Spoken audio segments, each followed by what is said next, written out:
So many Christian men are the victims of time theft. Men like you. And today, it's exactly what we're going to be talking about. My name is Dr. Josiah Lawrence, and this is Men's Purpose and Prayer. And it is time for you to click the subscribe button.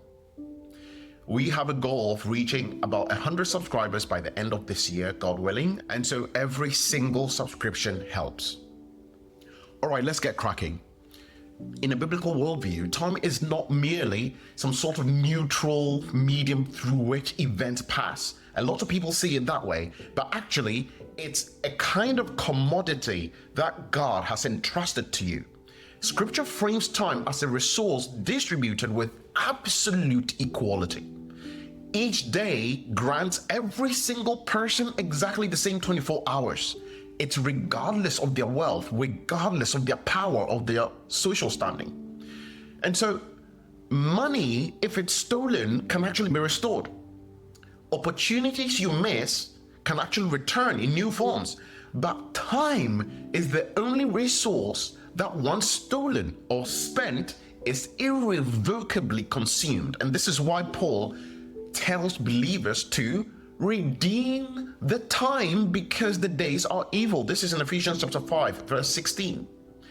It means to buy back, to reclaim, or to rescue from loss. It's actually a word used a lot in business. And that reveals that time requires active management. It requires vigilance and protection.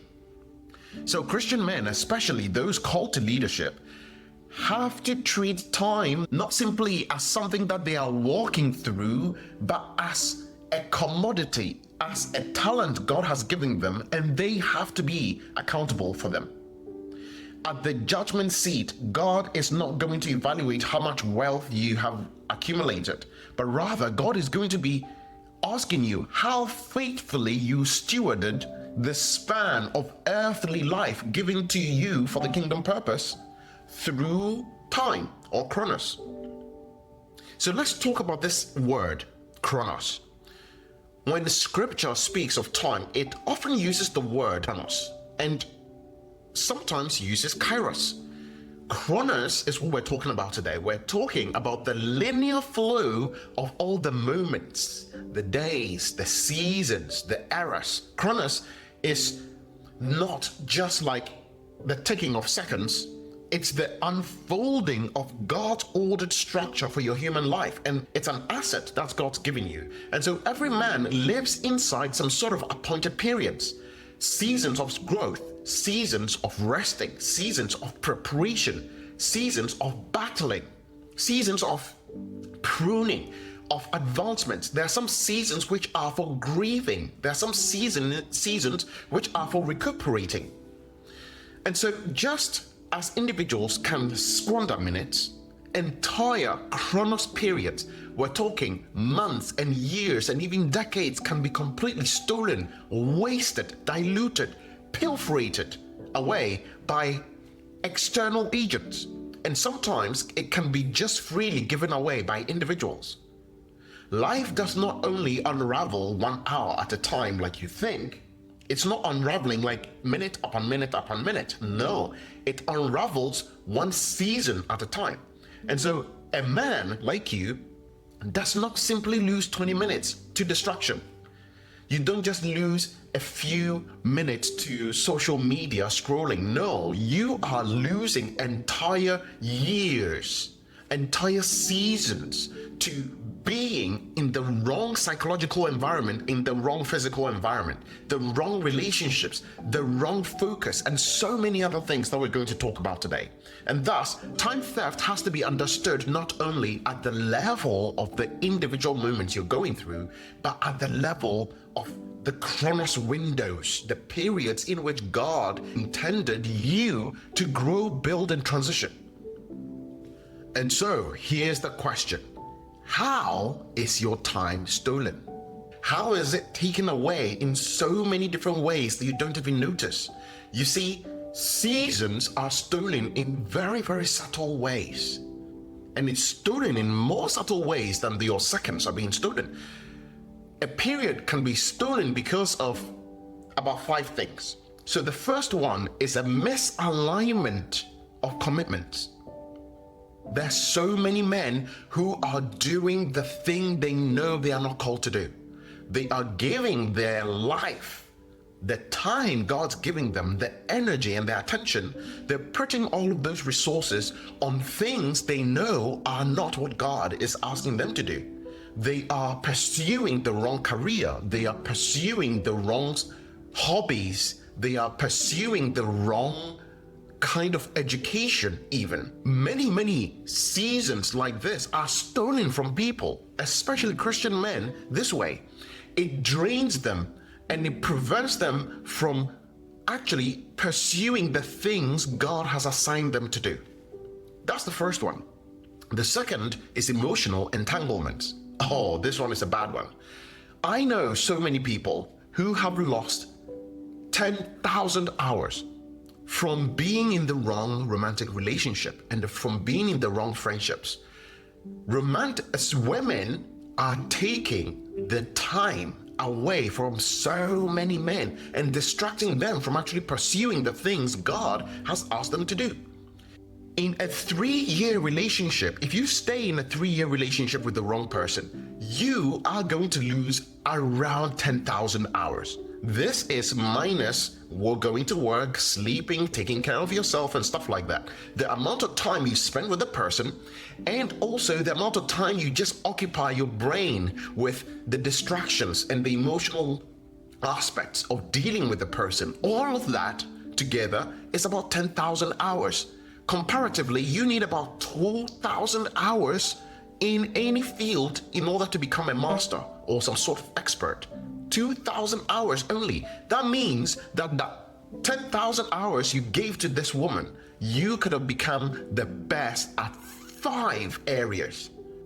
And even if you didn't, you would have been able to spend that time becoming something really powerful, at least in one area. So then the question is it worth it? Is it worth pursuing these relationships, which are then inevitably going to fizzle out? After you've invested all that time in this person, they are then going to go and find another man.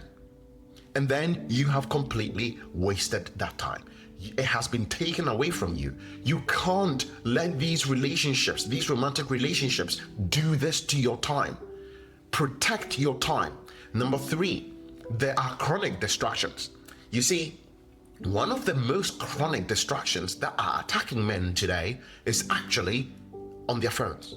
A lot of people are distracted by the phone, and it's in the form of this. There are the obvious ones like social media. All right, this video takes a few minutes of your time, and then another video takes a few minutes of your time, and then this takes this amount of time, and over the course of weeks and then months, you add all that time together and you realize that you are spending most of your life, most of the time God has put you on this planet for you to do great things. You're spending that time on social media, making other people wealthy. Isn't that crazy? That just sounds crazy to me.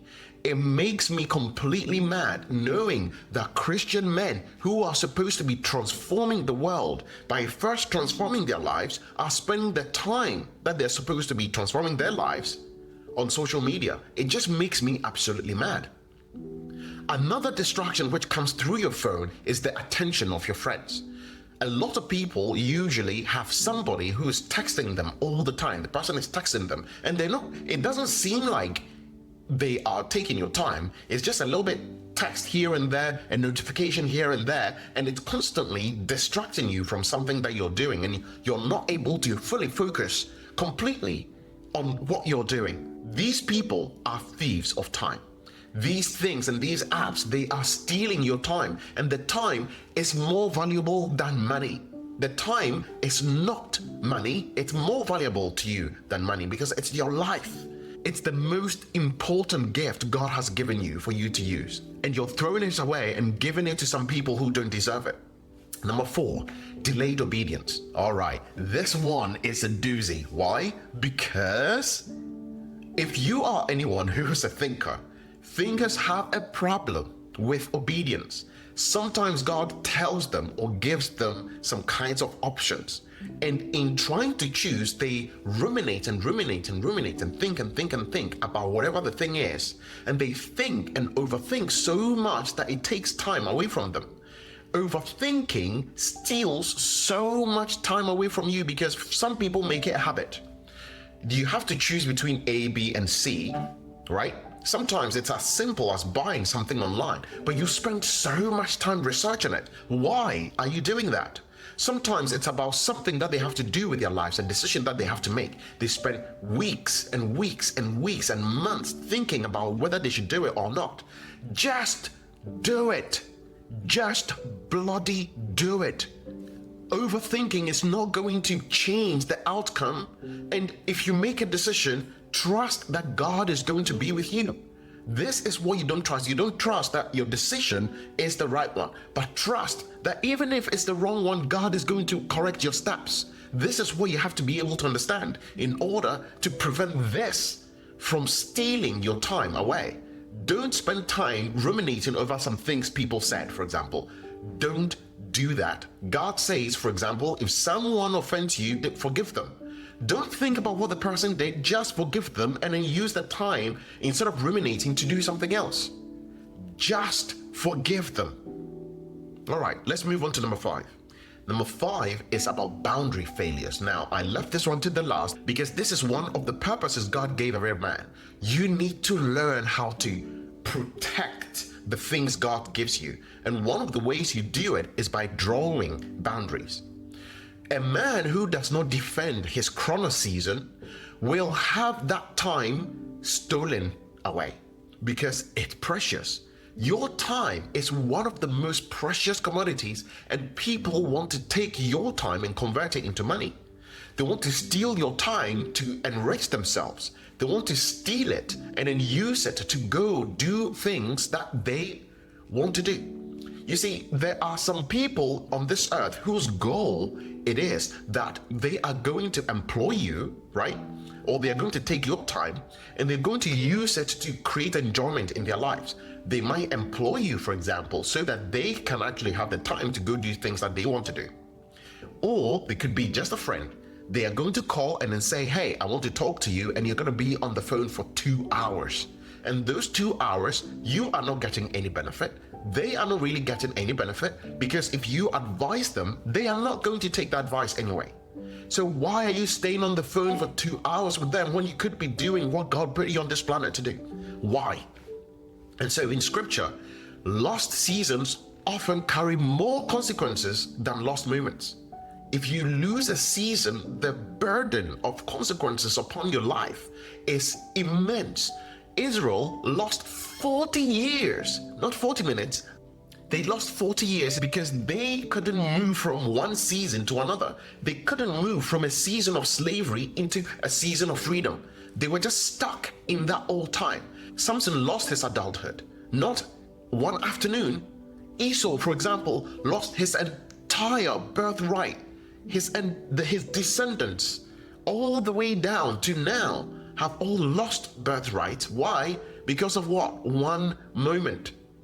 And the consequences for all of these are going to ricochet and echo from generation to another. And so managing your time today is going to influence your descendants. If you're losing that Chronos time, you are actively changing your own destiny. And I pray that you are able to guard your seasons with vigilance, with boundaries and discernment, because God has entrusted all of that to you so that his kingdom can be advanced.